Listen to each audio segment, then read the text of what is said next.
ভগবতে শ্রীরামকৃষ্ণায়। পাতঞ্জল যোগসূত্র শুরু হচ্ছে, ক্রমান্বয়ে পরপর চলবে। তো আজকে শুধু ভূমিকাটুকু, ইন্ট্রোডাকশন, পরের দিন থেকে পরপর যেরকম সূত্র আসবে সেগুলো ব্যাখ্যাত হবে।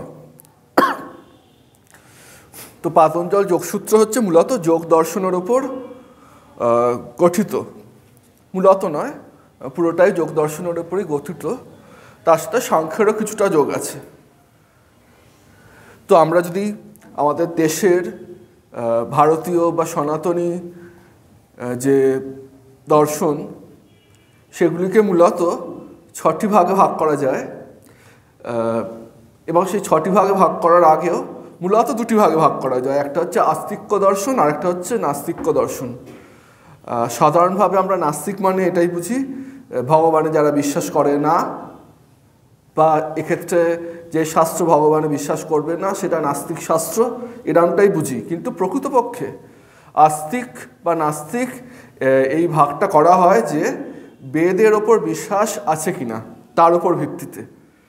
তো সুতরাং যে সমস্ত দর্শন বেদকে প্রামাণ্য হিসাবে গ্রহণ করে সেগুলো সব হচ্ছে আস্তিক্য দর্শন, এবং যে সমস্ত দর্শন বেদকে প্রামাণ্য হিসেবে গ্রহণ করে না সেগুলো নাস্তিক্য দর্শন। এবং এই আস্তিক্য দর্শনকে আবার ছটা ভাগে ভাগ করা যায়, যেটাকে বলা হয় স্বরদর্শন, ন্যায়, বৈশেষিক, সাংখ্য, যোগ, পূর্ব মীমাংসা এবং উত্তর মীমাংসা বা বেদান্ত, অদ্বৈত বেদান্ত যেটা। এই ছটি ভাগ। এর মধ্যে সাংখ্য এবং যোগ এই দুটিকে বলা হয় সমানতন্ত্র, অর্থাৎ একই রকম। এদের যে স্ট্রাকচারাল মরফোলজি, গঠনগত কিছু সাদৃশ্য আছে। বৈসাদৃশ্য কোন জায়গাটা? সেটা হচ্ছে যে সাংখ্য দর্শন ঈশ্বরে বিশ্বাস করে না, যোগ দর্শনে ঈশ্বরের বিশেষ গুরুত্ব এবং অস্তিত্ব আছে। সেই জন্য যোগ দর্শনকে অনেক সময় বলা হয় শেষার সাংখ্য, স যুক্ত ঈশ্বর, মানে যেখানে ঈশ্বরকে নিচ্ছে এই রকম সাংখ্য, সেটাই হচ্ছে যোগ। এবং যোগ দর্শন মূলত যে কথা বলছে সেটি হচ্ছে যে দুটি সত্তা আছে। সেই দুটি সত্তা কি? পুরুষ এবং প্রকৃতি। প্রথমেই মাথায় রাখতে হবে আমরা সাধারণ অর্থে পুরুষ বলতে যা বুঝি আর সাধারণ অর্থে প্রকৃতি বলতে যা বুঝি এটি আদতে তা নয়। এটি টেকনিক্যাল টার্ম, যোগের নিজস্ব টার্ম। এখানে পুরুষ মানেই জামা প্যান্ট পরা কেউ, প্রকৃতি মানেই শাড়ি বা সালোয়ার কামিজ বা স্কার্ট পরা কেউ, আদতে তা নয়। এটি একেবারেই টেকনিক্যাল টার্ম, এটা প্রথমেই মাথায় ঢুকিয়ে নিতে হবে। তো যোগ দর্শন বলছে যে পুরুষ এবং প্রকৃতি দুটি সত্তা আছে। তার মধ্যে পুরুষ নামক যে সত্তাটি, সে বলছে মুক্ত।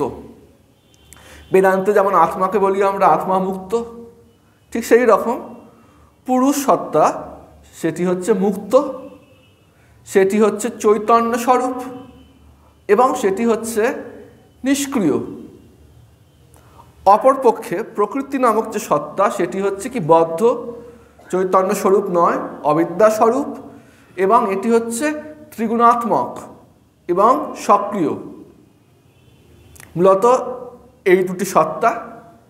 এবার যোগ দর্শন বলছে যে এই পুরুষ যখন প্রকৃতির সংস্পর্শে আসে তখন এই চৈতন্য স্বরূপ যে পুরুষ, সে প্রকৃতির সান্নিধ্যে এসে সে জড় হয়ে পড়ে। সে তখন নিষ্ক্রিয়তা দূরে সরিয়ে রেখে সক্রিয় হয়, কাজকর্ম করতে শুরু করে। তার ফলেই বিভিন্ন কাজকর্ম যে শুরু হলো, তার মধ্যে একটা মূল যে কাজ সেটি হচ্ছে কি সুখ এবং দুঃখ ভোগ করা। সুখ ভোগ করতে তো ভালোই লাগে, কিন্তু সুখ নিলে তার সাথে সাথে দুঃখটাও আসবে, সুতরাং সমস্যাও বাড়বে। তাহলে সমস্যা থেকে দূর করার উপায় কি? দূরীভূত করার উপায় বলছে এই পুরুষ এবং প্রকৃতিকে আলাদা করা।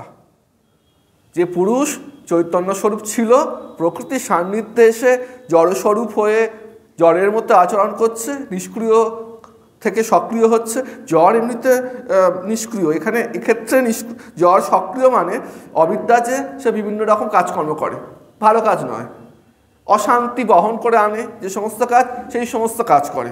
পুরুষ সেই সমস্ত কাজ করে না, সেই অর্থে নিষ্ক্রিয়। তো সেই পুরুষ অবিদ্যার কাছাকাছি এলো, এসে সে অবিদ্যার মতোই হয়ে গেল। ওই বলে সৎসঙ্গে স্বর্গবাস, অসৎসঙ্গে সর্বনাশ। তাহলে এবার কী করতে হবে? পুরুষকে এবার এই অবিদ্যার কবল থেকে মুক্ত করে তাকে সরিয়ে দিতে হবে। বেদান্ত যেমন উল্টোটা বলছে, বেদান্ত বলছে আলাদা হয়ে আছে, মানে আমরা যে শরীর ভাবছি এটা শরীর নয়, জড়, কিন্তু শরীরটাকে যদি চৈতন্য হিসেবে দেখি তাহলে সত্য। জগৎ মিথ্যা, ব্রহ্ম সত্য, জগৎ মিথ্যা, কিন্তু জগৎকে যদি ব্রহ্মরূপে দেখি সেই হিসেবে জগৎ সত্য। যেখানে বেদান্ত, অদ্বৈত বেদান্ত মিলনের কথা বলছে, মিলন বলতে একই আছে, আমরা ভাবছিলাম আলাদা, এবার মেঘ সরে গেল, অবিদ্যা সরে গেল, এবার দেখছি না সবই এক, ভুল ভাবছিলাম। যোগ একটু অন্য পথে হেঁটে বোঝা যাচ্ছে। সে বলছে পুরুষ সে আবার ঠিকঠাক ভালো লোক, ভালো মানুষ, অবিদ্যা প্রকৃতি সে ভালো মানুষ নয়, এসে এই ভালো মানুষটাকে নষ্ট করে দিয়েছে। সুতরাং কী উপায়? অবিদ্যাকে দূর করো, পুরুষ এবং প্রকৃতি আলাদা করো, পুরুষ খ্যাতি এটাকে বলা হয়। এইটা হচ্ছে যোগ দর্শন মূলত করতে বলছে। এবার আমরা যদি ভাবি যে মানুষের জীবনের চাহিদা কী, প্রত্যেকটি মানুষ বেঁচে আছে, তার কিছু না কিছু চাহিদা আছে, সেই চাহিদাকে পূরণ করতে হবে, তাই জন্য তার বেঁচে থাকা। যে একদম খুব উচ্চ স্তরের সন্ন্যাসী, তারও চাহিদা আছে ঈশ্বরের সান্নিধ্য লাভ করবেন, ব্রহ্মানুভূতি হবে, সেই জন্যই তার বেঁচে থাকা, তার ওটাই চাহিদা। তো আব্রাহাম মাসলো একজন সাইকোলজিস্ট ছিলেন, তিনি একটা ত্রিভুজ এঁকেছিলেন, ত্রিভুজের বর্ণনা দিয়ে বলেছিলেন যে ত্রিভুজের একদম তলায়, পিরামিডের একদম তলায় যে সমস্ত মানুষ থাকে তাদের চাহিদা খুব স্থূল, তারপর আস্তে আস্তে সেই স্থূল চাহিদা রিফাইন্ড হতে শুরু করে, সূক্ষ্ম হতে শুরু করে, আরও সূক্ষ্ম হয়, ক্রমশ আস্তে আস্তে উঁচুতে উঠছে। তারপর একটা সময় দেখা গেল যেখানে একদম খাদ্য, বাসস্থান এই চাহিদার থেকে আরেকটু রিফাইন্ড হলো, তখন চায় নিরাপত্তা, তখন চায় সেফটি, এই সমস্ত সিকিউরিটি, সেটাও তার জীবনে ঘটলো। তারপর আস্তে আস্তে মানুষ, আদিম মানুষ যখন আস্তে আস্তে সভ্য হচ্ছে, তখন একটা সম্পর্কের যে মোড়ক তৈরি হলো, সম্পর্ক যেটা আনঅফিসিয়াল ছিল, বিবাহ প্রথা এলো, আস্তে আস্তে সভ্যতার রূপ পাচ্ছে, ইন্টিমেট রিলেশনশিপ, এটাও কারোর জীবনে, তার জীবনে ঘটলো, সে পেলো সেটা। তখন কি হলো? চাহিদা আরও সূক্ষ্ম হয়। তখন কি হয়? আমাদের যে প্রেস্টিজ, জীবনে প্রতিষ্ঠা পাবো, প্রতিষ্ঠার চাহিদা, এরম আস্তে আস্তে মাসলো বলছেন একদম সূক্ষ্মতম যে চাহিদা সেটা বলছে সেলফ অ্যাকচুয়ালাইজেশন। তো সেটা আমাদের মূল আচার্য বিষয় নয়, মানে আলোচ্য বিষয় না। তো সেলফ অ্যাকচুয়ালাইজেশন করে মাসলো ছেড়ে দিয়েছেন। ওই সেলফ অ্যাকচুয়ালাইজেশনের পরেও যেটা হয়, মানুষের যখন নিজেকে জানার চাহিদা শুরু হয়, আমি কে, আমি কোত্থেকে এলাম, এই জিজ্ঞাসা থেকেই যে কোনো দর্শনের উদ্ভব ঘটেছে। অন্তত যেগুলো আস্তিক্য দর্শন, যেগুলো মেটেরিয়ালিস্টিক বা বস্তুবাদী দর্শন নয়, সেই সমস্ত দর্শনের উদ্ভব ঘটেছে এই প্রশ্নের উত্তর থেকেই। এবং যেটা হচ্ছে এবার মাথায় যে প্রশ্নটা আসবে, এই প্রশ্নটাই বা হঠাৎ করে আসবে কেন মানুষের? ভালোই তো আছে, দিব্য আছে। প্রশ্ন আসে কারণ ওই যে সুখ থাকলে দুঃখ আসে, দুঃখে মানুষ অতিষ্ঠ, তখন মানুষ চাইছে যে তিন প্রকার দুঃখ আছে, ত্রিবিধ দুঃখ আছে, সেই ত্রিবিধ দুঃখের পারে যেতে। কি? আত্যন্তিক দুঃখ নিবৃত্তি, দুঃখ তার পুরোপুরি নিবৃত্তি ঘটবে, এক, আর পরমানন্দ প্রাপ্তিশ্চ, আনন্দ পাবো। এই জন্যই এই প্রশ্নটা আসছে, এরপরে কি আছে, দুঃখ থেকে কীভাবে অতিক্রম করব। এইখান থেকেই সমস্ত দর্শনের উদ্ভব, যোগ দর্শনও সেইভাবেই এসছে। তো যোগ দর্শনের বলছে যে মহর্ষি কপিল মুনি, তিনি হচ্ছেন সাংখ্য দর্শনের প্রণেতা। সাংখ্য থেকেই যোগ এসছে, তাই সাংখ্যকে বাদ দেওয়া যাবে না। তো মহর্ষি কপিল সাংখ্য দর্শনের প্রণেতা ছিলেন। তার একজন শিষ্য ছিল আশুরি নাম। তো সে ছিল গৃহস্থ। শ্রীরামকৃষ্ণদেবের যেমন সন্ন্যাসী শিষ্য ছিল, আবার গৃহী পার্ষদরা ছিলেন, তেমনি কপিল মুনির একজন গৃহী শিষ্য ছিলেন, তার নাম আসুরি। তো এরম একটা গল্প আছে, আখ্যান আছে, যে একদিন গুরু কপিল বললেন, আসুরির বাড়িতে এসছেন, বলছে, আসুরি তুমি তো অনেকদিন ধরে সংসার ধর্ম করছো, তা শান্তি পাচ্ছ কি? এখনো তোমার শান্তি আসছে সংসার ধর্ম করে? তা আসুরি উত্তর দিলেন যে, হ্যাঁ মহারাজ, আমি খুব শান্তি পাচ্ছি। তখন কপিল মুনি বললেন, বাহ, খুব ভালো। তারপর শিষ্যর থেকে যত্ন আত্মি গ্রহণ করে কপিল মুনি চলে গেলেন। চলে গিয়ে তিনি আবার 1000 বছর বাদে ফিরে এলেন আসুরির কাছে। ফিরে এসে আসুরিকে আবার প্রশ্ন করছেন, আসুরি কেমন আছো? বলছে, ভালো আছি।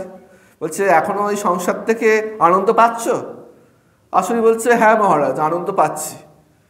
তখন কপিল মুনি বললেন, বাহ, খুব ভালো কথা, বেশ। আবার শিষ্যর থেকে আতিথ্য নিলেন, শিষ্য যা সেবা দিলেন সে সেবা গ্রহণ করে আসুরির থেকে সেবা নিয়ে কপিল মুনি আবার চলে গেলেন বনে। আবার 1000 বছর বাদে এলেন। আবার এসে শিষ্য আবার গুরুর পরিচর্যা করছেন। তো সেবা নিতে নিতে আবার কপিল মুনি একই প্রশ্ন করেছেন আসুরিকে, কি আসুরি, আনন্দ পাচ্ছ? তা আসুরি বলছে, হ্যাঁ, এখন আনন্দ পাচ্ছি, বিশেষ কিছু পরিবর্তন হয়নি। হ্যাঁ, 1000 বছর আগের বা 2000 বছর আগের যে আনন্দ তীব্রতা ছিল সেটা হয়তো নেই, কিন্তু এখন আমি আনন্দ পাচ্ছি। তো কপিল মুনি বললেন, খুব ভালো কথা। আবার কপিল মুনি আসুরি যে সমস্ত খাবার দাবার দিয়েছিল সেগুলো খেলেন, আতিথ্য গ্রহণ করলেন, সেবা নিলেন, নিয়ে আবার কপিল মুনি চলে গেলেন। আবার 1000 বছর বাদে আবার এসছেন আসুরির কাছে। আসুরকে বলছে, তা আসুরি কেমন আছো, সংসারে আনন্দ পাচ্ছ? তো এইবার দেখছে আসুরির মুখটা কালো হয়ে গেছে। বলছে, আর বলবেন না মহারাজ, একদম আনন্দ পাচ্ছি না, দুঃখে যন্ত্রণায় জ্বালায় অতিষ্ঠ হয়ে গেছি। তখন স্বাভাবিকভাবেই দুঃখ যখন পাচ্ছেন, গুরুদেবও এসছেন, স্বাভাবিকভাবে প্রশ্ন আসবে, কিছু বলুন, উপদেশ দিন, যাতে এই দুঃখ থেকে আমি মুক্তি পাই। তখন আসুরিকে কপিল মুনি যেগুলো বলেছিলেন, কিছু কথা উপদেশ দিয়েছিলেন। সেই উপদেশগুলো হচ্ছে যে 3 প্রকার যে দুঃখ জাগতিক, তার থেকে মুক্তি পাওয়ার জন্য। এবং সেইটাই হচ্ছে সাংখ্যশাস্ত্রের মূল সারাংশ, আসুরিকে যেগুলো কপিল মুনি বলেছিলেন। তো এবং আসুরি সেই জ্ঞান পেয়ে সাধন করলেন। তারপর আসুরিরও আবার শিষ্য ছিল, তার নাম ছিল পঞ্চশিখ। তো পঞ্চশিখকে আর আসুরি সেই শিক্ষা উপদেশ করেছিলেন। তারপরে পঞ্চশিখের থেকে জেনেছিলেন ঈশ্বর কৃষ্ণ। পরম্পরাক্রমে, গুরু শিষ্য পরম্পরাক্রমে এই শাস্ত্র প্রবাহিত হচ্ছে। এইবার ঈশ্বর কৃষ্ণ একটু বুদ্ধিমান মানুষ ছিলেন। উনি ভাবলেন যে এই যে এত কিছু আমি আমার গুরু পেয়েছেন আমার পরম গুরুর থেকে, তিনি পেয়েছেন তাঁর গুরুর থেকে, তো এইগুলো এত ভালো কথা, এগুলোকে একটু প্রিজার্ভ করা দরকার। তো তিনি লিখে রাখলেন, যেটা লিখলেন সেটারই নাম হলো সাংখ্যকারিকা। এটি আর্যা ছন্দে রচিত।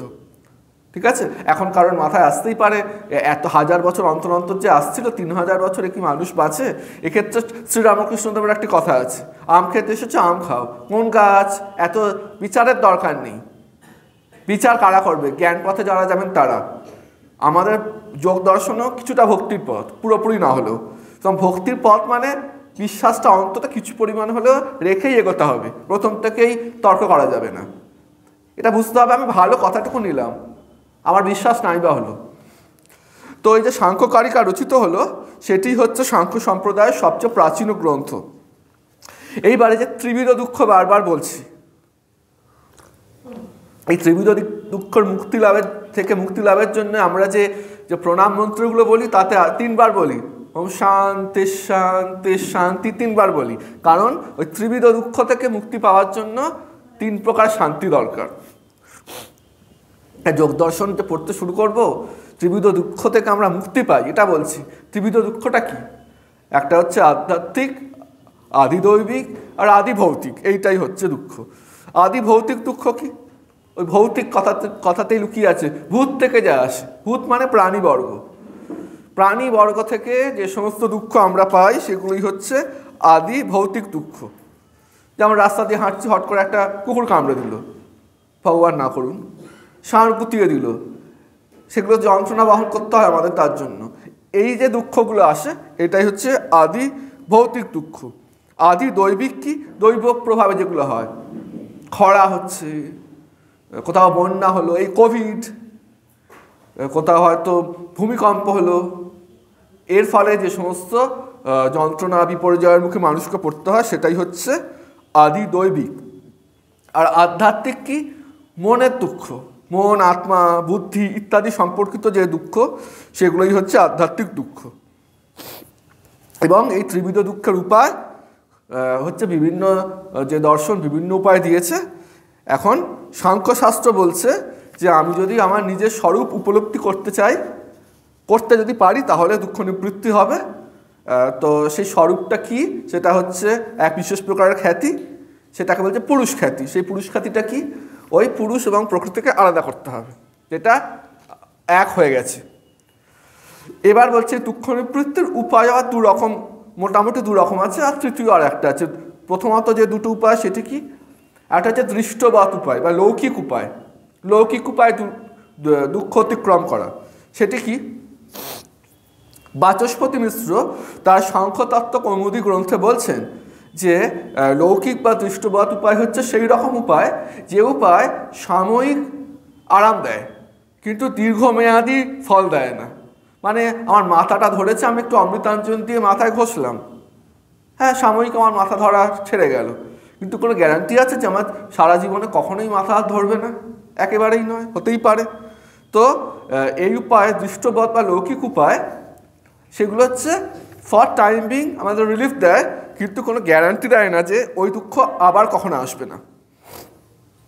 আবার ধরুন কোনো একটি জায়গা খরা প্রবণ, এগুলো জানা যায়, কোনো একটা জায়গা দীর্ঘদিন তো রাজস্থান, ওই জায়গাগুলো যেখানে বৃষ্টিপাত কম হয়, খরাপ্রবণ, বন্যাপ্রবণ, যেগুলো হচ্ছে যেখানে এখন যেহেতু অনেক টেকনোলজি উন্নত হয়ে গেছে আর সেইভাবে হয় না। আগে দামোদরের তীরবর্তী অঞ্চল খুব বন্যা হতো, বাংলার দুঃখ বলা হতো, চীনের দুঃখ, ওয়াংহো, ইয়াংস্কিয়াং।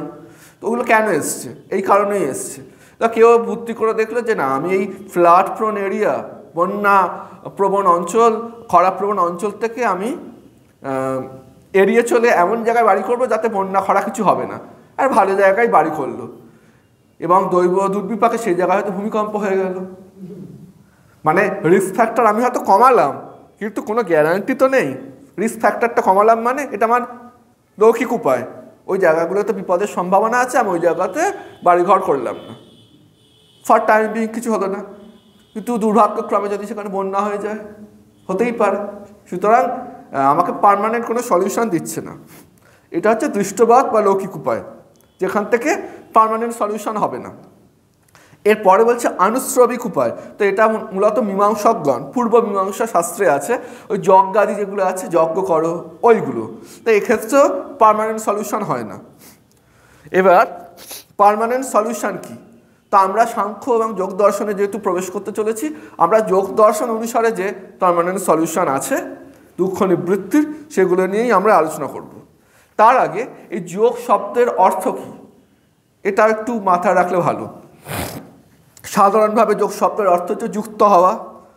অমর ক্রোশ গ্রন্থ বলছে কোনো কিছুর জন্য প্রস্তুতি বা সঙ্গতি বা যুক্তি। দেবী ভাগবত বলছে যোগ শব্দের অর্থ প্রেম। ঋগ্বেদ যে অর্থে ব্যবহার করছে যোগকে, তার মানে হচ্ছে প্রস্তুতি বা উপায়।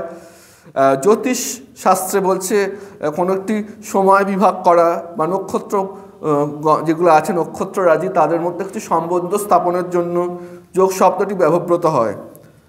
মহাকবি ভারবী তার কীর্তার্জুনিয়ম গ্রন্থে যুজ ধাতুর অর্থ যুক্ত হওয়া অর্থে বুঝিয়েছেন। গণিত শাস্ত্রে যোগ বলতে বোঝায় একাধিক রাশির যোগফল। আবার নারদ মুনি যে নারদীয় পঞ্চরাত্র আছেন গ্রন্থ আছে, সেখানে নারদ এর অর্থ করছেন দেবতার অনুসন্ধান। আচার্য সুশ্রুত তার মতে ইয়েন বাক্যং যুজ্জাতে স যোগাহা, ন্যায় মতে যোগের অর্থ হচ্ছে সংযোগ। বেদান্ত মতে জীবাত্মার সঙ্গে পরমাত্মার মিলন। যোগাচার বৌদ্ধ যারা, তারা বলছেন এর মানে হচ্ছে পর্যানুযোগ। শ্রীমদ্ ভগবত গীতায় ভগবান শ্রীকৃষ্ণ বলছেন, অনেক রকম ব্যাখ্যা দিচ্ছেন, তার মধ্যে একটা বলছেন বুদ্ধিযুক্ত যাহাতিহ উভে সুকৃত দুষ্কৃতে তস্মাৎ যোগায় যুজ্যস্ব যোগা কর্মসু কৌশলম। যোগ বলছেন কর্মের কৌশল। এবং যোগ সূত্রকার পতঞ্জলি, মহর্ষি পতঞ্জলি, যার পাতঞ্জল যোগ দর্শন নিয়েই এখন আলোচনা শুরু হবে। তো যোগসূত্রকার মহর্ষি পতঞ্জলি বলছেন চিত্তবৃত্তি তার নিরোধী হচ্ছে যোগ। চিত্তে নানা বৃত্তি আছে। এখন আমার যেমন বৃত্তি, এই যে বলছি, এই বলা রূপ বৃত্তিতে আছে আমার চিত্ত, এই কাগজটাও দেখছি, এই কাগজ রূপ দেখা বৃত্তিতে আছে, চোখ টামাট খোলা আপনাদের দিকে তাকিয়েও আছে, এই বৃত্তিও আছে। আমার এখন বৃত্তি খুব ছড়ানো ছেটানো নয়, খানিকটা একাগ্র, কিন্তু আবার কোনো একটি বিশেষ বিষয়ে নেই, অ্যাটলিস্ট সমাধিস্থ অবস্থায় তো নেই, স্বাভাবিক। তাহলে আমি কাজ করবো কী করে? আপনাদের বৃত্তি সোনায় নিবদ্ধ, চোখ খোলা আছে, চারপাশে দেখছেনও, মানে একাধিক বৃত্তি ওঠানামা খেলা করছে। কোনো বৃত্তি হয়তো একটু বেশি সক্রিয়, বাকিগুলো অতটা সক্রিয় নয়। তো যোগশাস্ত্র বলছে এই যে চিত্তের যে বৃত্তি, এই বৃত্তি যদি পুরোপুরি বন্ধ হয়ে যায় তাহলেই যেটা হবে সেটাই হচ্ছে যোগ। তো অতি প্রাচীনকাল থেকে যোগের ধারণা ছিল। মহর্ষি পতঞ্জলি এই ভাবনাগুলিকে লিখিত রূপ দেন, তাই তাকে যোগ দর্শনের রূপকার বা ফাদার ফিগার বলে। স্বামী বিবেকানন্দের মতে পতঞ্জলি খ্রিস্টপূর্ব 1400 শতকে ভারতে জন্মগ্রহণ করেছিলেন এবং তার নাম অনুসারে এর নাম হয়েছে পাতঞ্জল যোগ দর্শন। যোগসূত্রের মধ্যস্থ যে অষ্টাঙ্গ যোগের ধারণা আছে, 8টি যোগ আছে অষ্টাঙ্গ যোগ, এই ধারণাটি আবার বৌদ্ধ ধর্মের যে অষ্টাঙ্গিক মার্গ আছে সেখান থেকে খানিকটা এই ধারণাটা এসছে। আর যোগশাস্ত্রে আর একটা টেকনিক্যাল টার্ম আছে, তার নাম হচ্ছে ক্রিয়াযোগ। তপস্যা, স্বাধ্যায় এবং ঈশ্বর প্রণিধান, এই তিনটাকে একসাথে বলে ক্রিয়াযোগ। এই ক্রিয়াযোগের ধারণাটি পতঞ্জলির নিজস্ব কন্ট্রিবিউশন, কোনো জায়গা থেকে নেননি। তো দার্শনিক তত্ত্বের দিক থেকে সাংখ্য ও যোগ দর্শনের প্রভেদ খুবই সামান্য, তাই এই দুটোকে সমানতন্ত্র বলা হয়েছে, আগেই উল্লেখ করলাম। সাংখ্য মতে তত্ত্ব হচ্ছে 25টি। সেগুলো কি কি? পুরুষ আর প্রকৃতি আগেই বলা হয়েছে, এর সাথে যুক্ত হচ্ছে বুদ্ধি, তার সাথে যুক্ত হচ্ছে অহংকার, তারপর আছে মন, তারপর আছে 5টি যে জ্ঞানেন্দ্রিয়, চক্ষু, কর্ণ, নাসিকা, জিহ্বা, ত্বক, তারপর আছে 5টি কর্মেন্দ্রিয়, বাক, পানি, পাত, বায়ু, উপস্থ, তারপর আছে 5টি তন্মাত্রা বা সূক্ষ্মভূত, যেমন শব্দ, স্পর্শ, রূপ, রস, গন্ধ, তারপর আছে 5টা স্থূলভূত, যেমন ক্ষিতি বা মানে পৃথিবী, অপ বা জল, তেজ বা অগ্নি, মরুত বা বায়ু এবং আকাশ বা বোম, এই 5টি। এইগুলো নিয়ে হচ্ছে 25টি। এর সাথে পাতঞ্জল যোগসূত্র বা পতঞ্জলির যে দর্শন আর একটাকে যোগ করছে, সেটা কি? ঈশ্বর ধারণাটাকে পতঞ্জলি যোগ করছেন, সেই জন্য তাকে শেষার সাংখ্যও বলছে। সাংখ্য যেটা আছে তার সাথে ঈশ্বরটা যোগ হলো। তো ভারতীয় ট্র্যাডিশন অনুসারে পতঞ্জলি 3টে বিখ্যাত বই লিখেছিলেন। একটি হচ্ছে পাণিনির ব্যাকরণের মহাভাষ্য, যোগসূত্র এবং চরক সংহিতা। তো পাশ্চাত্য ট্র্যাডিশন অনুসারে এই 3টি বইয়ের যে লেখক যে পতঞ্জলি, এটি ভিন্ন ভিন্ন পতঞ্জলি, একজন পতঞ্জলি নন। কিন্তু ভারতীয় দর্শন মোটামুটি এটাই অ্যাকসেপ্ট করে যে একই পতঞ্জলি এই 3টি বই লিখেছেন। যে সুরেন্দ্রনাথ দাশগুপ্ত বিখ্যাত দার্শনিক, তিনিও এই মতের সমর্থক। সুরেন্দ্রনাথ দাশগুপ্ত হচ্ছেন লেখিকা মৈত্রেয়ী দেবীর বাবা, নহন্নত উপন্যাস লিখেছিলেন মৈত্রেয়ী দেবী, তাঁর বাবা বিখ্যাত দার্শনিক, তিনিও এই মতেরই পৃষ্ঠপোষক যে এই একই পতঞ্জলি 3টে বই লিখেছেন। এবার যোগ সাহিত্য বা যোগ শাস্ত্র, তাতে কি কি বই আছে সেইগুলো হচ্ছে, মূল গ্রন্থ তো অবশ্যই পাতঞ্জল যোগ দর্শন, পতঞ্জলির যে যোগসূত্র সেটি। এবার এটির ভাষ্য করেছেন মহর্ষি বেদব্যাস, যোগ ভাষ্য, এবং যেহেতু ব্যাস রচনা করেছেন তাই একে ব্যাস ভাষ্যও বলে। আবার ব্যাস ভাষ্যের ওপর আবার টিকাও রচিত করেছে, অনেক রচনা করেছেন। মূল গ্রন্থের ওপর ভাষ্য রচনা হলো এবং ভাষ্যটাকেও আরও বিস্তৃতভাবে ব্যাখ্যা করছে টিকা। বাচস্পতি মিশ্রের তত্ত্ব বই সারদী, বিজ্ঞান ভিক্ষুর যোগ বার্তিক বই আছে, শঙ্করাচার্যের যোগ ভাষ্য বিবরণ আছে, এছাড়াও রাজমার্তণ্ড বা ভোজরাজের আছে যোগ বৃত্তি, স্বামীজি এই বইটির উল্লেখ করেছেন বিভিন্ন জায়গায়।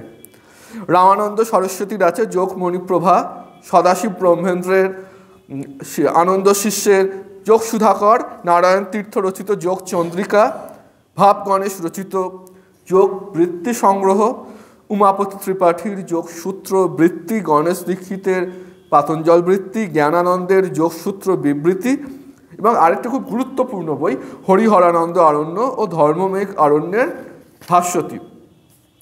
তো এত বই আছে, তো তার মধ্যে আমরা পাতঞ্জল যোগ দর্শন যে মূল বই, সেই মূল বইটা এবং তার সেটিকে অনুসরণ করে স্বামী ভর্গানন্দজি যে বইটি লিখেছিলেন উদ্বোধন কার্যালয় থেকে, সেই বইটি অনুসারেই আমরা পরবর্তী দিনগুলোতে পাঠ চালাবো। এইবার আমরা মূলত যোগ দর্শনে প্রবেশ করে যাচ্ছি। যোগ দর্শন কি বলছে? পুরুষ প্রকৃতির কথা আগেই বলেছি। যোগ দর্শনে 4টি অঙ্গ আছে। সেটি কি? প্রথম বলছে হেয়। হেয়টা কি? হেয় হচ্ছে সংসার। দ্বিতীয় বলছে হেয় হেতু, অর্থাৎ এই সংসারের হেতু, এই সংসার সৃষ্টি হলো কোত্থেকে। আর একটা হচ্ছে হেয় বা সংসার, 2 হচ্ছে তার কারণ হেয় হেতু। 3 নম্বর বলছে হান। হান মানে হচ্ছে মোক্ষ, মানে দুঃখ নিবৃত্তি ঘটবে, আনন্দ লাভ করব, সেটাই মোক্ষ, হান। আর হানোপায়, অর্থাৎ এই মোক্ষ লাভের উপায় কি। এবং পতঞ্জলি বলছেন যে সংসার দুঃখময়, সুতরাং সেটা পরিত্যাজ্য। এটাই হচ্ছে হানোপায়, কৈবল্য প্রাপ্তির উপায়। এবার মহর্ষি যে পতঞ্জলি যোগসূত্র রচনা করছেন, তাতে মোট 194টি সূত্র আছে। এবং এই 194টি সূত্র 4টি খণ্ডে বিভক্ত। সেই খণ্ডগুলিকে বলছে পাদ, 4টি পাদ। সেটি কি? সমাধিপাদ প্রথমটি, সেখানে 51টি সূত্র আছে। সমাধিপাদ প্রথম পাদ যেটি, সেটি যোগের লক্ষণ কি, যোগের প্রকারভেদ কি, যোগের প্রকৃতি উদ্দেশ্য, তারপরে চিত্তভূমি, চিত্ত আমাদের মন, সেটি ক রকমের অবস্থা থাকতে পারে, এই বিষয়গুলো নিয়ে আলোচনা করছে। তার সাথে সাথে ঈশ্বর, তার লক্ষণ কি, ঈশ্বর প্রণিধান করলে কি লাভ হয়, এইগুলো বলছে সমাধিপাদ 51টি সূত্রে, প্রথমেই আছে। দ্বিতীয়টি হচ্ছে সাধনপাদ, এখানে আছে 55টি সূত্র। এখানে মূলত ক্রিয়াযোগের কথা বলা হয়েছে। ক্রিয়াযোগ মানে হচ্ছে তপস্যা, সাধ্যায় এবং ঈশ্বর প্রণিধান। যোগের জন্য যে সমস্ত ক্রিয়া অনুষ্ঠিত হয়, তাদের পরিচয়, কেন সেগুলো পালন করব, তাদের আবশ্যিকতা, পালন করলে কি লাভ হবে, তাদের ফল। এছাড়াও অবিদ্যা থেকে মুক্তি চাইছি, তাই অবিদ্যাটা কি সেটাও জানা দরকার। অবিদ্যার লক্ষণ, কর্মফল, দুঃখের হেতু, এইগুলো নিয়ে আলোচনা করেছে। তৃতীয় পাদ হচ্ছে বিভূতিপাদ, 54টি সূত্র আছে। এখানে বিভূতি নামটা শুনেই বুঝতে পারছি, যোগ সাধন করলে যে সমস্ত ঐশ্বরিক বৈশিষ্ট্যাবলী আমাদের জীবনে ঘটে, ঐশ্বরিক অনুভূতি বলছি না, যে সমস্ত বিভূতি আসে, সেগুলির কথা এখানে আলোচিত হয়েছে। এবং কৈবল্যপাদ আছে শেষে, 34টি সূত্র, সেখানে মোক্ষের স্বরূপ, প্রকারভেদ ইত্যাদি নিয়ে আলোচনা করা হয়েছে। তো সাধারণভাবে প্রথমে যেহেতু সমাধিপাদ আছে, সমাধিপাদ দিয়ে শুরু করার কথা, কিন্তু দ্বিতীয় পাদ হচ্ছে সাধনপাদ। সাধন মানে একদম শুরুতেই আমাদের কি করতে হবে সেটি বলা আছে, তাই দ্বিতীয় পাদ থেকে শুরু হবে, সাধনপাদ দিয়েই পরের দিন থেকে শুরু হবে। তারপর সমাধিপাদ, বিভূতিপাদ, কৈবল্যপাদ ক্রমে ক্রমে আসবে। এবার যোগা যে সাইকোলজি, যোগের যে মনোবিদ্যা, সেটার একটা ধারণা কিঞ্চিত দরকার। সেটি কি? চিত্তভূমির কথা বললাম, যেটা সমাধিপাদ আলোচনা করবে। চিত্তভূমি, চিত্ত কি অবস্থায় আছে, বিভিন্ন অবস্থায় চিত্ত থাকতে পারে। তো যোগ দর্শন বলছে সাধারণভাবে চিত্ত 5 প্রকার থাকে। সেটা কি কি? ক্ষিপ্ত, মূঢ়, বিক্ষিপ্ত, একাগ্র ও নিরুদ্ধ। এই আমাদের প্রত্যেকেরই চিত্ত এই 5 প্রকারের মধ্যে কোনো না কোনো একটি প্রকারে সাধারণভাবে থাকে। আবার এটাও হয় এখন এক প্রকার আছে চিত্ত পরিবর্তিতও হতে পারে, কিন্তু যাই হোক না কেন এই 5টার মধ্যেই ঘুরিয়ে ফিরিয়ে থাকবে। ক্ষিপ্ত ভূমি কি? যে ভূমিতে চিত্ত স্বভাবতই অস্থির, অস্থির মানেই সত্ত্বগুণের প্রভাব কম, প্রায় নেই, রজ আর তমের প্রভাব বেশি। তার ফলে চিত্ত কি হয়? চঞ্চল, বিভিন্ন বিষয়ে ধাবিত হয়, এটা মাথায় রাখতে হবে। এক বিষয়ে ধাবিত হলে চিত্ত ধাবিত না হওয়া, এটা হচ্ছে সাধন সাপেক্ষ। কোনো জায়গায় চিত্ত ধাবিত হচ্ছে না, কিন্তু চিত্ত ধাবিত হচ্ছে একটা জায়গায়, এটা কিন্তু কনসেন্ট্রেটেড মাইন্ডের লক্ষণ। কিন্তু এখানে বলছে বহু দিকে চিত্ত ধাবিত হচ্ছে, মানে টিভির রিমোট নিয়ে যখন বসে, এই একটা দেখছে, পরক্ষণই আরেকটা চ্যানেল, পরক্ষণই একটা চ্যানেল, মানে মন ঠিক নেই, ক্ষিপ্ত। এইটা হচ্ছে ক্ষিপ্তভূমি, এবং এই ক্ষিপ্তভূমি যোগ সাধনার উপযোগী নয়। স্বামীজি বহু জায়গায় বলছেন যে 4 যোগের সমন্বয়, কিন্তু এটাও বলছেন যে ভক্তিযোগ প্রশস্ত। ঠাকুরও বলছেন কলিতে নারদীয় ভক্তি। কেন? ভক্তিযোগের পথে হাঁটার জন্য খুব প্রিপারেশন সেরম লাগে না, কিন্তু বাকি যে যোগ, জ্ঞানযোগ, কর্মযোগ, রাজযোগ, এতে প্রিপারেশন লাগে। আর পাতঞ্জল যোগ সূত্রটা রাজযোগের পথ মূলত, সুতরাং প্রিপারেশন জরুরি। এই প্রিপারেশনগুলো যদি না থাকে আমরা এই পথে হাঁটা শুরুই করতে পারবো না। সেই জন্য বলছে ক্ষিপ্তভূমি যদি থাকে তাহলে পরে হাঁটবে, আগে ক্ষিপ্তভূমিটাকে চেঞ্জ করো কিছুটা হলেও। সুতরাং ক্ষিপ্তভূমি যোগ সাধনার একেবারেই উপযোগী নয়। এরপর হচ্ছে মূঢ়ভূমি। মূঢ় কথাটা আমরা এমনিতেও ব্যবহার করি, এটা হচ্ছে তমগুণের প্রচণ্ড প্রাধান্য, রজগুণও নয়। রজগুণ হলে হয় খুব সক্রিয় হয়, কাজকর্ম করে, খুব একটু দেখনদারি থাকে। মূঢ় মানে কি? আলস্যতা, নিষ্ক্রিয়তা। যেটা হয় চিত্ত যখন রাগ ও মোহের প্রভাবে বশীভূত হয় তখন তাকে বলছে মূঢ়চিত্ত। এতে কি হয়?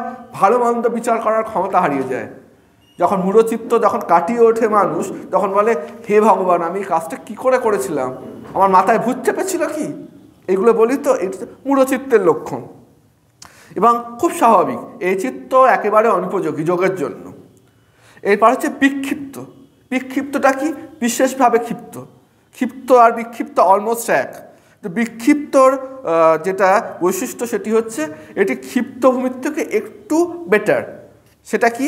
ক্ষিপ্ত যার চিত্ত তার সবসময় চঞ্চল, আর বিক্ষিপ্ত মানে তার সবসময় চঞ্চল নয়। আমরা বলি না মনটা বিক্ষিপ্ত হয়ে গেছে, তার মানে তো বুঝতে হবে কোনো একটা সময় ঠিক ছিল, তাই জন্য বিক্ষিপ্ত হয়ে গেছে বলছি। এইটা হচ্ছে বিক্ষেপ ঘটেছে, মানে ক্ষিপ্তভূমির থেকে একটু উন্নত। তো ঈশ্বরের কৃপা আমাদের সাধারণত ক্ষিপ্তভূমিতে আমরা থাকি না, আমরা বিক্ষিপ্ত, কখনো কনসেন্ট্রেটেড, কখনো বিক্ষিপ্ত হয়ে যাই। তো বিক্ষিপ্তভূমি যোগ সাধনার পক্ষে খুব অনুকূল নয়, কিন্তু এইভাবেই শুরু করতে হবে আমাদের। চেষ্টাটা মোটামুটি এই পর্যায় থেকে শুরু হয় সাধারণের ক্ষেত্রে। এরপর বলছে একাগ্র চিত্ত। এক অগ্র, অগ্র মানে সামনে, অগ্র মানে সামনে এক আছে, ওই জন্য একাগ্র। তার মানে কি? কোনো একটি বিশেষ বিষয়ের প্রতি আমাদের চিত্ত ধাবিত হচ্ছে। যখন জপ করে মানুষ, ওই একটি বিশেষ মন্ত্রই বারবার রিপিট করছে, স্বাভাবিক নিয়ম, এটা খুব বিজ্ঞানসম্মত উপায়। ওই জন্য আমাদের রামকৃষ্ণ ভাবমণ্ডলে সবসময় বলা হয় ভালো লাগুক বা না লাগুক বসো। একদিনে 5 ঘন্টা জপ, টানা 5 দিন 5 ঘন্টা জপ করে 6ষ্ঠ দিন থেকেই কিছুই করছি না, কোনো কাজের কথা নয়। তার থেকে রোজ 5 মিনিট হলেও বসতে বলেন। আমরা বড়দের থেকে শুনেছি, আমাদের যারা গুরু পরম্পরাক্রমে শুনে আসছি। এটা খুব বিজ্ঞানসম্মত ব্যাখ্যা। কারণ ভালো না লাগলেও যদি আমি একটা কথাই বারবার বলি, মন নিবদ্ধ হতে বাধ্য। তো এটা হচ্ছে একাগ্রভূমি। এই অবস্থায় তম এবং রজ উভয়ের প্রভাব হতে মন সম্পূর্ণ মুক্ত হতে শুরু করে, আস্তে আস্তে শেষে মুক্ত হয়েও যায় এবং সত্ত্বগুণের পরিপূর্ণ প্রকাশ ঘটে। একাগ্রভূমিতে চিত্ত একটিমাত্র স্থির বিষয়ের আকারে আকারিত হয় এবং অচঞ্চলভাবে অবস্থান করে এবং মানে এই চিত্ত নিঃসন্দেহে যোগের জন্য অনুকূল। যাদের এই চিত্ত নয়, বিক্ষিপ্ত, তারা চেষ্টা করবে একাগ্রতে আসতে, আর যাদের একাগ্র আছে তাদের তো অবশ্যই অনুকূল, কোনো সংশয় নেই এই বিষয়ে। এবং যাদের একাগ্র চিত্ত তাদের সমাধি হয়, সেটা বলছে সম্প্রজ্ঞাত সমাধি। সম্প্রজ্ঞাত সমাধি কি? এটা যখন যোগ দর্শন পরপর চলতে থাকবে, সম্প্রজ্ঞাত সমাধি যে সূত্রে আছে সেই সূত্র আলোচনার সময় বিস্তারিত বলা হবে। এবং শেষে আছে নিরুত্তভূমি, মানে সমাধি হয়ে গেছে, আর চিত্তবৃত্তিও নেই। আমি ধ্যান করছি, ধ্যানরূপ প্রক্রিয়া আর যাকে ধ্যান করছি এই বোধটাই লয় পেয়ে গেছে, ওটা হচ্ছে নিরুদ্ধ। এই সময় চিত্তের কোনো আর অবলম্বন থাকে না। এটা হচ্ছে চিত্তভূমির ভাগগুলো। এবার চিত্তবৃত্তিও 2 রকম হয়। চিত্ত যেমন বৃত্তি, চিত্ত ধাবিত হচ্ছে, কাজ করছে, এই বৃত্তিও 2 রকম। একটা হচ্ছে অক্লিষ্ট, একটা হচ্ছে ক্লিষ্ট। ক্লিষ্ট কথাটা ক্লেশ, ক্লেশ শব্দটার বিশেষণ হচ্ছে ক্লিষ্ট। অক্লিষ্ট মানে হচ্ছে যে সকল বৃত্তিতে ক্লেশ থাকে না, আর ক্লিষ্ট বৃত্তি মানে যে সকল বৃত্তিতে ক্লেশ আছে। বেশিরভাগ ক্ষেত্রে আমাদের ক্লিষ্ট বৃত্তি থাকে। যাদের মন খুব ফাইন, অনেক একাগ্র, তাদের অক্লিষ্ট বৃত্তি, কারণ এই বৃত্তি হচ্ছে বিবেক জ্ঞানের দ্বারা জারিত, তার ফলে এই বৃত্তি থাকলেও সেটা খুব একটা খারাপ নয়। আর ক্লিষ্ট বৃত্তি মানে অবিদ্যা দ্বারা জারিত, সুতরাং এটা বাজে বৃত্তি। ক্লিষ্ট বৃত্তি মানে যেটা ক্লেশ দ্বারা জারিত। তাহলে প্রশ্ন আসবে ক্লেশ কি? তো যোগ দর্শন মতে ক্লেশ বলতে যা বোঝায় সেটি হচ্ছে, যোগ দর্শন বলছে ক্লেশ 5 প্রকারের, 5 প্রকার ক্লেশ আছে, এই 5 প্রকার ক্লেশকে দূর করতে হবে, তাহলে সমস্যার সমাধান। তাহলে কি 5 প্রকার ক্লেশ কি কি? পঞ্চক্লেশ বলছে অবিদ্যা, অস্মিতা, রাগ, দেশ এবং অভিনিবেশ। এবার যদি কেউ বলে আমি ক্লেশগুলো আছে থাকুক না, দূর করতে চাই না, হ্যাঁ না হতেই পারে, আনন্দ আসবে মাঝে মাঝে, কিন্তু ক্লেশগুলো হচ্ছে দুঃখদায়ক, দুঃখ বহন করে আনে। কারণ আমি তো দুঃখ পেয়েছি, আসুরি তো দুঃখ পেয়েই জ্বালায় যন্ত্রণায় বলেছিল কপিল মুনিকে, আমায় বলুন। সুতরাং যারা যোগ দর্শন পঠন করবেন, শুনবেন, এটাই এক্সপেক্টেড যে তারা দুঃখ পেয়েছেন এবং সেই দুঃখ থেকে তারা মুক্তি লাভের উপায় খুঁজছেন, নাহলে আর যোগ দর্শন পড়ে কী লাভ, শুনেই বা কী লাভ। তো পঞ্চক্লেশ কি? প্রথমত বলছে অবিদ্যা। অবিদ্যা মানে কি? যে বস্তু যা নয় তাকে সেটা ভাবা, এটাই হচ্ছে অবিদ্যা। অনাত্মাতে আত্মা ভাবছে, অনিত্য বস্তুকে নিত্য ভাবছে। অবিদ্যা যেটা তাকে ভাবছে বিদ্যা, এটাই হচ্ছে অবিদ্যা। এবং অবিদ্যা নিজে তো ক্লেশ বটেই, এবং অবিদ্যা থেকে বাকি ক্লেশগুলোর জন্ম হয়। অস্মিতা কি বলছে? অস্মিতা হচ্ছে পুরুষ হচ্ছে বিশুদ্ধ চৈতন্য স্বরূপ যোগ দর্শন মতে, এবং বুদ্ধি হচ্ছে অবিশুদ্ধ ও জড়। এই জড় বুদ্ধিতে চেতনা যখন আরোপিত হচ্ছে, চেতনা তো চৈতন্য স্বরূপ, কিন্তু সেটা আরোপিত হচ্ছে কোথায়? জড়স্বরূপ বুদ্ধিতে। তাহলে চেতনা এবং জড় এই দুটোর জন্য একটা গ্রন্থি তৈরি হচ্ছে, খুব সহজ ভাষায় বলছি, সরলীকৃত রূপে। এই যে চিৎ জড় গ্রন্থি হচ্ছে, এই চিৎ জড় গ্রন্থি এর প্রতি যে আত্মবোধ, এই চিৎ জড় গ্রন্থিটাই যেন আমি, এইটাই হচ্ছে অস্মিতা। অবিদ্যার প্রভাবে আত্মার স্বরূপ আবৃত হয়ে গেল, এটা হচ্ছে আবরণ শক্তি, আত্মাকে ঢেকে দিচ্ছে, এটা হচ্ছে অবিদ্যা, আবরণ শক্তি। তারপর কি হচ্ছে? বিক্ষেপ শক্তিতে এই জগৎ সৃষ্টি হচ্ছে। যেহেতু অবিদ্যা আমাকে গ্রাস করে নিয়েছে, এইবার আমি ভাবছি জগৎ, আদতে জগৎ কিছু নেই, সবই চৈতন্য, আমার মনেই জগৎ সৃষ্টি হচ্ছে, এটা হচ্ছে বিক্ষেপ শক্তি। ওই বিক্ষেপ শক্তিটা হচ্ছে অস্মিতা। আর রাগ আর দেশ, রাগ হচ্ছে সুখ ভোগের বাসনা, সুখ সুখ সুখ ভোগ করব, এই যে আসক্তি।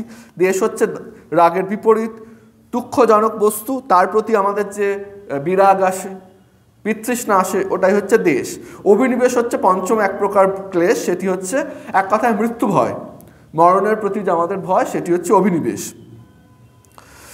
এইবারে যে ক্লেশগুলো আমাদের মধ্যে বিদ্যমান, সেটি কি পরিমাণে বিদ্যমান, মানে কত পরিমাণ ক্লেশ আছে, পার্সেন্টেজ দিয়ে যদি বলি কতটা আছে? 10% ক্লেশ আছে, 50% ক্লেশ আছে, নাকি 10% ক্লেশ আছে? এই অনুসারে মানুষের যে অবস্থা, মানসিক অবস্থাকে আবার 4 ভাগে ভাগ করছে। প্রথম ভাগ হচ্ছে প্রসুপ্ত অবস্থা, বুঝতে পারছি যেন ঘুমিয়ে আছে।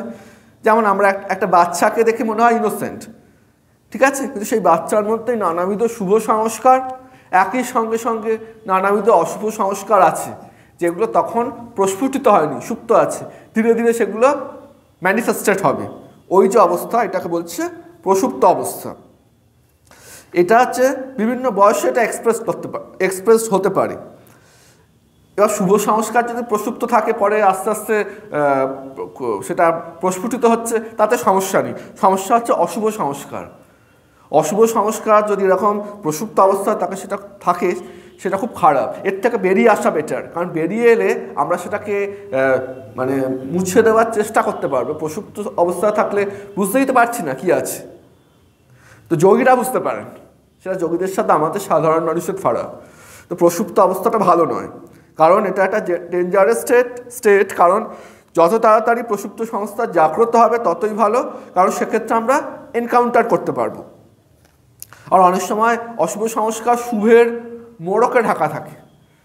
তো প্রসুপ্ত অবস্থা মানে যেটা সুপ্ত আছে, এটা এটা খুব একটা ভালো জিনিস নয়। এরপর বলছে তনু অবস্থা। তনু মানে ছোট, ছোট হয়ে গেছে, অর্থাৎ এই ক্রিয়াযোগ প্র্যাকটিস করে করে, তপস্যা স্বাধ্যায় ঈশ্বর প্রণিধান করে করে ক্লেশগুলো ক্ষীণতা প্রাপ্ত হয়েছে, কমে গেছে। সাধন করলে বাজে জিনিস আস্তে আস্তে কমে। ঠাকুর বলছেন যদি কেউ পূর্ব দিকে এগোতে থাকে, পশ্চিম দিক আপনা থেকেই পিছনে পড়ে থাকে। তা আমি যদি অনেকটা পূর্বে এগিয়ে যাই, তাহলে তো আমি স্বাভাবিক নিয়মেই পশ্চিমকেও অনেকটা ফেলে এসেছি। কিন্তু মাথায় রাখতে হবে আমি পুরোপুরি পূর্ব দিকে গিয়ে পূর্ব দিকের শেষে যে একদম চরম যে লক্ষ্য আছে আমি সেইখানে পৌঁছইনি। যেহেতু আমি চরম লক্ষ্যে পৌঁছইনি একদম পূর্বতম দিকে, সেই জন্য আমি পশ্চিম অনেকটা পেছনে ফেলে এলেও পুরোপুরি পশ্চিম আমার দৃষ্টিপথ থেকে সরে যায়নি। ব্যাপারটাই মানে ক্ষীণত্ব প্রাপ্ত হয়েছে, তো পুরোপুরি সেটা সাফ হয়ে যায়নি। এটা কীরকম? এটা হচ্ছে ক্ষীণত্ব প্রাপ্ত হয়েছে, তনুত্ব প্রাপ্ত হয়েছে, কিন্তু যদি ফেভারেবল কোনো একটা অনুকূল পরিবেশ পায় এগুলো আবার জেগে উঠবে। কেউ হয়তো নেশা করতো, তার বাড়ির লোকজন, তারপরে তার যারা ভালো চায় তারা অনেক বুঝিয়ে সুঝিয়ে নানাবিধ উপায় তাকে নেশা থেকে তাকে মুক্ত করলো। এইবার লোকটা এখন এই যে নেশারূপ, নেশা মানে ভালো নেশাটা নেশা বলবো না, নেশা বলতে খারাপ নেশাই বলছি, এই খারাপ রূপ যে নেশার যে সংস্কার সেটি অনেকটা কমে গেছে, কারণ সে আর নেশা করছে না, কিন্তু পুরোপুরি মুছে যায়নি। হতেই পারে এমন কোনো জিনিস, যে সমস্ত জিনিস বা এমন কোনো ব্যক্তি যাদের দেখলে তার আবার সেই সংস্কার জেগে ওঠে। সেই জন্য যেটা বলা হয় ছোটোবেলায়, যদি এটা খুব একটা ভালো শিক্ষা নয়, তাও তো বাবা মারা বলেন এই খারাপ ছেলে মিশবি না, ওটা ভালো শিক্ষা নয়, আমি উদাহরণস্বরূপ বললাম। বা অনেক সময় বলা হয় যে খারাপ জিনিস থেকে দূরে থাকো, মানে বক্তব্য হচ্ছে একটা পর্যায় পর্যন্ত চারা গাছের একটা বেড়া লাগিয়ে দিতে হবে। ওই জন্য পারিবারিক শাসন অনুশাসন এগুলো প্রয়োজন। আবার একটা পর্যায়ের পর সেই বেড়া ভেঙেও দিতে হয়, নাহলে আর নিজে নিজে বাড়তে পারে না। তো ওই জন্য হচ্ছে যে সমস্ত, এ প্রসঙ্গে মনে পড়ছে লাটু মহারাজের কথা। লাটু মহারাজ যেহেতু আর 15 জন পার্ষদ মহারাজদের মতো তার যে ব্যাকগ্রাউন্ড ছিল সেটা খুব একটা পলিশড এনভায়রনমেন্ট থেকে তিনি আসেননি, কিন্তু প্রচণ্ড শুভ সংস্কার পার্ষদ, তাদের কোনো তুলনা হয় না। তো তার কিছু আচার আচরণ যেগুলো সভ্য সমাজে অ্যাকসেপ্টেড ছিল না, ঠাকুর তখন তাকে বুঝিয়েছিলেন। তো লাটু মহারাজ করতেন কি, তিনি ওই বিশেষ বিশেষ যে সমস্ত তার সঙ্গীরা, যে সমস্ত সঙ্গীদের সংস্পর্শে এসে সেই বিশেষ বিশেষ ভাষা শিখেছিলেন, তিনি করতেন কি অ্যাভয়েড করার জন্য যে জায়গায় তার ওই ঘটনাগুলো ঘটেছিল সেই গলিটা বাদ দিয়ে আর একটা গলি বাদ দিতেন, আর একটা গলি বাদ দিতেন, দিয়ে রাস্তা দিয়ে যেতেন। মানে একটা গলি বাদ দিলেই হতো, যে আরও 3-4টে গলি বাদ দিয়ে যেতেন। এইটাই হচ্ছে পুরুষকার, নামায় ভালো হতে হবে। তো এইরকম পুরুষকার দরকার আমাদের, মাথায় রাখতে হবে। ভালো পরিবেশ পেয়েছি তাই সংস্কারগুলো চেপে আছে, তো খুব একটা ওভার কনফিডেন্ট যেন না হয়ে যায়। এইটা হচ্ছে তনু অবস্থা। আর বিচ্ছিন্ন আর উদার অবস্থা কি? আমাদের অনেকগুলো ক্লেশ আছে, এই মুহূর্তে কোনো একটি ক্লেশ বেশি সক্রিয়, তার ফলে অন্য ক্লেশটি অপেক্ষাকৃত নিষ্ক্রিয়। কেমন? আমি হয়তো আইসক্রিম খেতেও ভালোবাসি, আমি হয়তো চকলেট খেতেও ভালোবাসি, সামহাউ আমার এখন আইসক্রিম খেতে খুব ইচ্ছা করছে, তখন আইসক্রিম রূপ যে চিত্তবৃত্তি এখানে প্রবল, ঠিক আছে, এইটা হচ্ছে উদার ক্লেশ। এবং এই মুহূর্তে চকলেটটা খানিকটা যেন সাপ্রেসড হয়ে গেছে, চকলেট রূপ যে বৃত্তি এটা হচ্ছে এই মুহূর্তে বিচ্ছিন্ন। তো পরের মুহূর্তে আমার হতে পারে চকলেট খেতে বেশি ভালো লাগছে, তখন চকলেটটা হয়ে যাবে উদার ক্লেশ, আইসক্রিম হয়ে যাবে বিচ্ছিন্ন। ব্যাপারটা এই রকম। বিচ্ছিন্ন অবস্থায় থাকলে সেটিকে বলা হয় রিপ্রেসড সংস্কার, suppression that takes place unconsciously, it is repression. আর তাই রিপ্রেশন বলছে বাজে, কারণ এটা আনকনসাসলি হচ্ছে। আর যখন আমরা কনসাসলি সাপ্রেস করছি, না এটা খারাপ জিনিস, এটাকে আমার এন্টারটেন করলে চলবে না, এটা ভালো জিনিস, এটা হচ্ছে সাধনার জন্য দরকার। এবং পঞ্চম অবস্থা যেটা, সেটা হচ্ছে দগ্ধবীজ অবস্থা। ঠাকুর বলেছেন না, রসুনের বাটি গল্প বলছেন, যে আগুনে ধুইয়ে দেওয়া হয় একদম গন্ধ চলে যায়। দগ্ধবীজ মানে তার সমস্ত সংস্কার ধুয়ে মুছে সাফ হয়ে গেছে। এ কার হবে? যার ঈশ্বর দর্শন হয়েছে, হৃদয়ে বোধ করেছেন, সেই দর্শনালা হয় চূড়ান্ত অনুভূতি হলে। দগ্ধবীজ অবস্থা তাদের কোটি কয়েক মানুষের থাকে। তো এই দগ্ধবীজ আমাদের নেই, আমাদের কাম্য সেটাই। তো এর জন্য কি হতে হবে সেটাই বলছে অভ্যাস, বৈরাগ্য আর অষ্টাঙ্গিক যোগ। অভ্যাসেন তু কৌন্তেয় বৈরাগ্যেন চ গৃহতে, ভগবান বলছেন, শ্রীকৃষ্ণ বলছেন অর্জুনকে।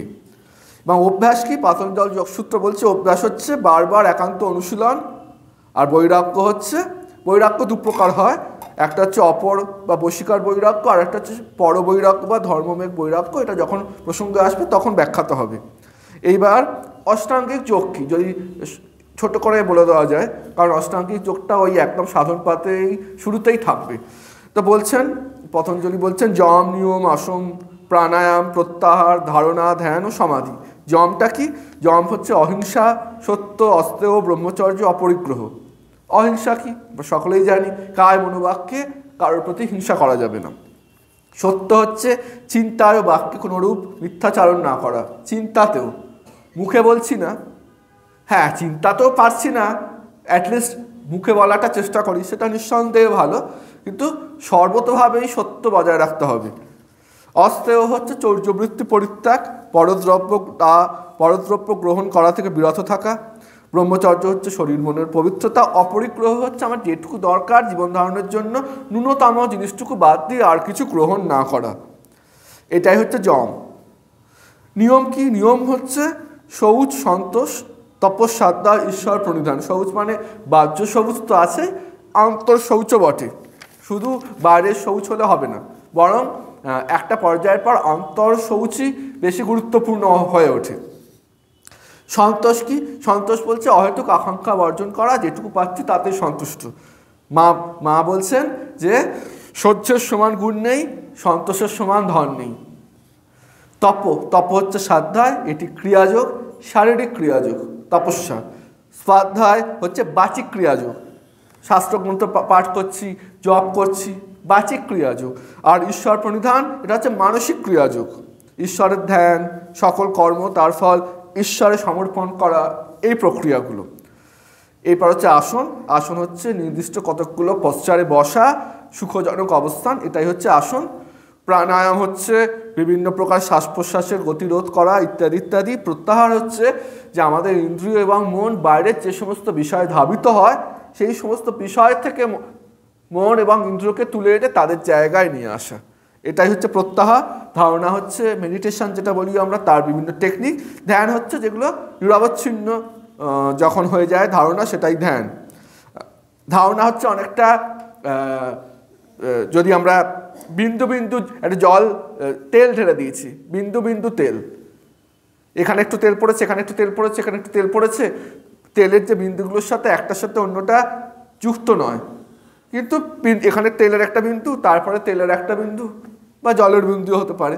এইটা হচ্ছে ধারণা, মানে কিছুক্ষণের জন্য সমাহিত হচ্ছে, আবার মন চঞ্চল হচ্ছে, আবার সমাহিত হচ্ছে, আবার চঞ্চল হচ্ছে। আমরা সাধারণত জপ ধ্যান করার সময় আমরা এই প্রক্রিয়ার মধ্যে দিয়ে যাই। আর ধ্যান হচ্ছে কি? যেখানে অবিচ্ছিন্ন প্রবাহ, তৈল ধারাবধ, মানে তৈল যেখানে আগেরটা ছড়িয়ে ছিটিয়ে ফেলেছি, ছড়িয়ে ছিটিয়ে ফেললে এরকম হবে। যদি এরমভাবে ফেলি জল কীভাবে প্রবাহিত হবে? একবারে কোনো ছেদ করা যাবে না। এইটা হচ্ছে যখন হয় সেটা হচ্ছে ধ্যান, অবিচ্ছিন্ন জলধারা বা তৈলধারা। আর সমাধি হচ্ছে যেখানে ধ্যাতা, ধ্যেয় আর ধ্যানরূপ ক্রিয়া, এই ত্রিপুটি ভেদ হয়ে যায়। তো আর এই যে সমাধির উজ্জ্বলতম দৃষ্টান্ত আমরা পাই কথামৃতর পাতায় পাতায়। ঠাকুরের জীবনে দেখতে পাই কথামৃতে মুহুর্মুহু সমাধিস্থ হচ্ছেন। স্বামীজির জীবনেও স্বামীজিকে অনেক কাজ করতে হতো, তাই ঠাকুর জানেন যে জগন্মাতা জানতেন যে ঠাকুরের যে এত সত্ত্বগুণময় যে শরীর, সেই শরীর দিয়ে কাজ হবে না, তাই জন্য আর একটা শরীর দরকার যেখানে সাময়িক একটু রজ রাখতে হবে। সেই জন্য স্বামীজির রূপ যে শরীরটার আগমন, ঠাকুরের স্বামীজি আলাদা কেউ নন, এবং সেটিও সত্ত্বে ভরপুর। একটু রজ রেখে দিচ্ছেন, ঠাকুর বলছেন চাবি আমার কাছে রইল, কাজ শেষ হলে দেব। তাই স্বামীজি অতটা সমাধিস্থ হতেন না, কিন্তু মন সারাক্ষণ তো উঁচুতে উঠছে।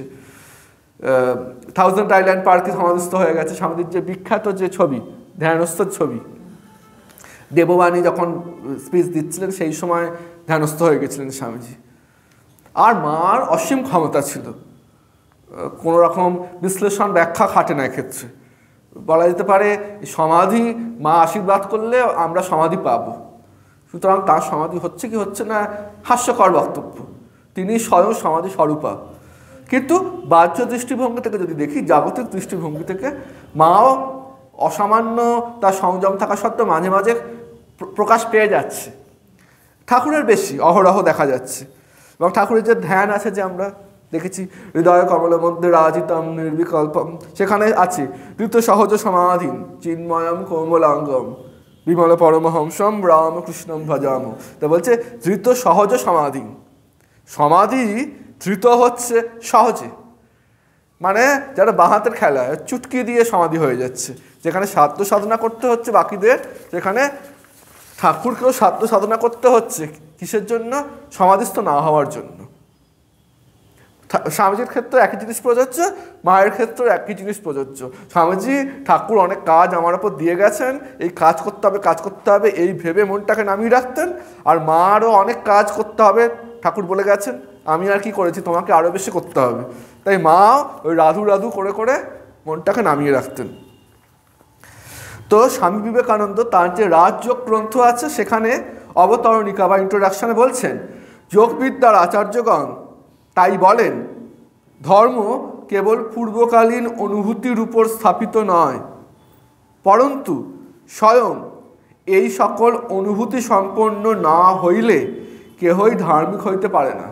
মানে আমরা আমাদের যদি কেউ বলে আপনি ধার্মিক, স্বাভাবিক উত্তর কী হবে? হ্যাঁ ধার্মিক। তো স্বামীজির এই কথা অনুসারে আমরা কেউ ধার্মিক নই। কখন ধার্মিক? যা বইতে লেখা আছে সেগুলো আমাদের জীবনেও আমরা অনুভব করব, হলেই আমরা ঠিক ঠিক ধার্মিক। স্বামীজি আরও বলছেন, যে বিজ্ঞানের দ্বারা এই সকল অনুভূতি হয় তাহার নাম যোগ। ধর্ম যতদিন না অনুভূত হইতেছে ততদিন ধর্মের কথা বলাই বৃথা। যদি ঈশ্বর থাকেন তাহাকে দর্শন করিতে হইবে, যদি আত্মা বলিয়া কিছু থাকে তাহা উপলব্ধি করিতে হইবে, নতুবা বিশ্বাস না করাই ভালো। বলছেন ভণ্ড অপেক্ষা স্পষ্টবাদী নাস্তিক ভালো। তো স্বামীজি এরকম গুরুবাক্য প্রয়োগ করছেন। তাই আমরা ঠাকুরমা স্বামীজির কাছে প্রার্থনা করি আমাদের অত মনের জন্যেই তারা যেন একটু কৃপা করেন, আমরা যাতে এই পাতঞ্জল যোগ দর্শন পতঞ্জলির যোগসূত্র পাঠ করে আর পাঠ শুনেই কিছু হয়ে যাবে তা নয়, কিন্তু এই পাঠ করা এবং শোনাগুলো যাতে কিছুটা আমরা আমাদের জীবনে কাজে লাগাতে পারি, তাহলে এই পাঠগুলো সফল। আপনাদের শুধু বলছি না, আমার পাঠ করাটা সফল, আমি যদি নিজেও কাজে লাগাতে পারি। তাই এটাই আমাদের প্রার্থনা ঠাকুরের কাছে, মায়ের কাছে, স্বামীজির কাছে, যে এই এরপর ক্রমে ক্রমে আমরা পাতঞ্জল যোগ দর্শন পতঞ্জলির যোগসূত্র অনুসারে ধীরে ধীরে পড়ব, শুনব, বুঝব, মনন করার চেষ্টা করব এবং সাধ্যমতো আমাদের জীবনে প্রয়োগ করার চেষ্টা করব। ঈশ্বর ঠাকুর মা স্বামীজি যেন কৃপা করে আমাদের পরিবেশটা অনুকূল করে দেন। শ্রী শারদার প্রণামস্তু।